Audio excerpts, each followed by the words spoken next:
A founding member of the Medellin cartel, Rodriguez Gacha was one of the most industrious and powerful drug traffickers in the history of narcotics. Welcome to Nutty History, and today, let's find out the untold story of Rodriguez Gacha, or as his peers called him, El Mexicano. Gacha was born Jose Gonzalo Rodriguez Gacha on May 14, 1947, in a town called Pacho, in Cundinamarca. And no, the town of Pacho has nothing to do with Cali Cartel's Pacho Herrera.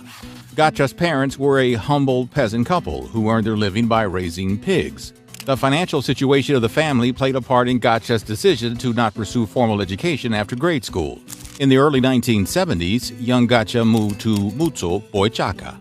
Boyachaca back then was the center of emerald exploitation in Colombia, and Gacha found just the right plan to work.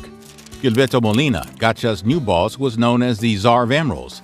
Gacha joined the emerald smuggling group as security for Molina himself. Before Gacha turned 25 years old, he had gained a fearsome reputation as Molina's ice-cold hitman. Being a killer helped Gacha to jump ranks in Molina's organization, as Molina was in dire need of ruthless soldiers like him for the Green War. The Green War is not always talked about, but since the 1970s, Colombia had been suffering from a series of civil wars between left-wing guerrillas, right-wing paramilitary, drug lords, and the government itself.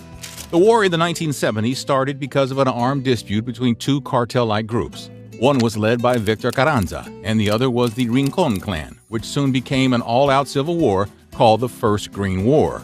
Multiple groups were involved, trying to gain ownership of the emerald mines of Colombia.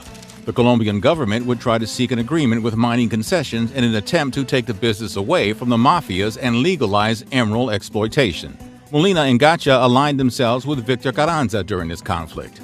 Their partnership allowed them to gain control of a large mine as Carranza managed to negotiate the end of the First Green War. Soon, Molina and Carranza became the beneficiaries of the mine concessions after the approval of the Colombian government. This allowed both mafias to legalize their immense riches and consolidate their power.